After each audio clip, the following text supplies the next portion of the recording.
নমস্কাৰ। হিন্দু কি মুছলমান একে আল্লাহ ফৰমান, মোৰ মনত ভেদভাৱ নাই আল্লাহ। আৰু আমাৰ ইয়াত আহি আজি উপস্থিত আছে, মোৰ সৈতে উপস্থিত আছে অসমৰ জিকি শিল্পী ৰেকিবুদ্দিন আহমেদৰ পুত্ৰ নেকিবুজ্জামান আহমেদ। আৰু মই কিছু মুহূৰ্তত তেখেতৰ পৰা কিছু মন্তব্য জানিবলৈ চেষ্টা কৰিম। হয়, আপোনাৰ নমস্কাৰ। যিহেতু আপুনি মৰিগাঁৱত আহি কেনেকুৱা অনুভৱ? মৰিগাঁৱত মই যোৱা বছৰো আহিছিলোঁ। ইয়াতে আপোনাৰ আজাদ ক্লাবে তেওঁলোকে এটি অনুষ্ঠান পাতিছিলে, খুব ভাল লাগিলে যোৱাবাৰো আহি, আৰু এইবাৰো আশা কৰিছোঁ যথেষ্ট লোক হ'ব আমাৰ অনুষ্ঠান উপভোগ কৰিবলৈ।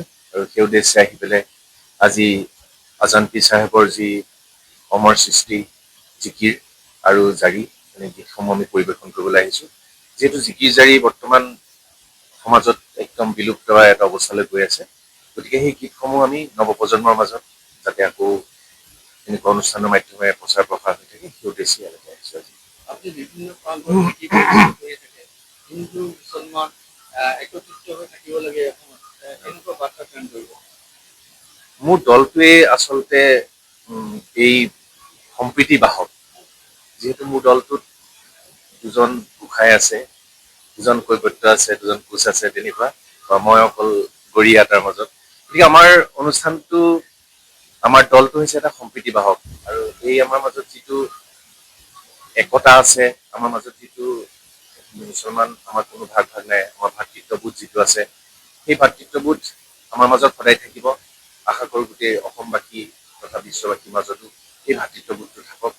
আৰু অসমখন হিন্দু মুছলমান খ্ৰীষ্টান জৈন বাকী ধৰ্ম লৈ পেলাই নহয়, আমি অসমীয়া হৈ যাতে আমাৰ এই অসমখনত আমি জীয়াই থাকিব পাৰোঁ, বা নৱপ্ৰজন্মই যাতে তেনেকুৱা এখন ঠাই পায়, তাৰে কামনা কৰোঁ।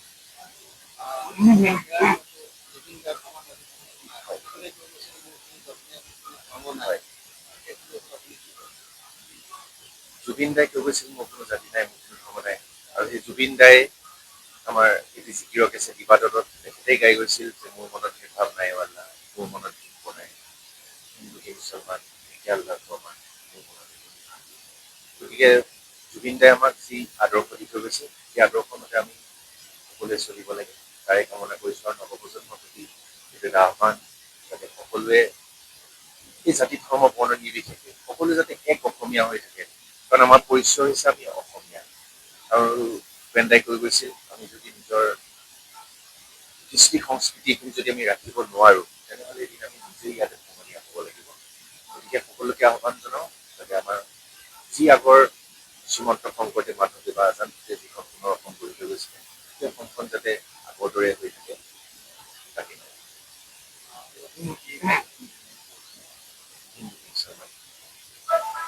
বজাই দিওঁ। মোৰ মনত ভেদ ভাৱ নাই আল্লাহ, মোৰ মনত ঘৃণ পৰ নাই আল্লাহ। হিন্দু কি মুছলমান একে আল্লাহৰ ফৰমান, মোৰ মনত একেটি ভাৱ। হিন্দুকে জ্বলাব হায় আল্লাহ, মুছলমানক গাড়িব হায় আল্লাহ।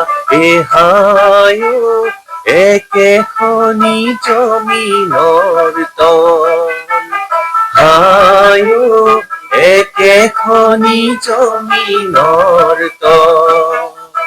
এনো ঘরেরি বাহায় আল্লাহ, সেনু ঘরে যাবা আল্লাহ।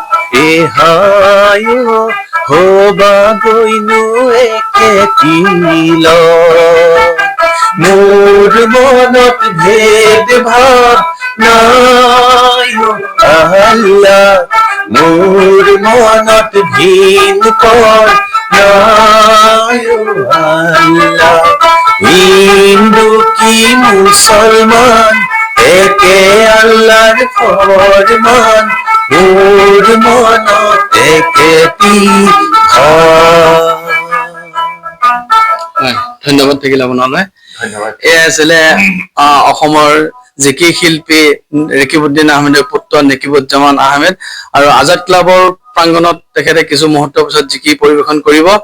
আজাদ ক্লাবৰ উদ্যোগত যি 5 দিনীয়া বৰ্ণাঢ্য কাৰ্যসূচীৰে তেখেতে যি অনুষ্ঠান অনুষ্ঠিত কৰা হৈছিলে, আজি তৃতীয় দিনৰ কাৰ্যসূচীত জিকি অনুষ্ঠান কিছু মুহূৰ্তৰ পিছত নেকিবুজ্জামান আহমেদে জিকি পৰিৱেশন কৰিব। আৰু সকলোৱে চাই থাকক ইনচাইট ইণ্ডিয়া।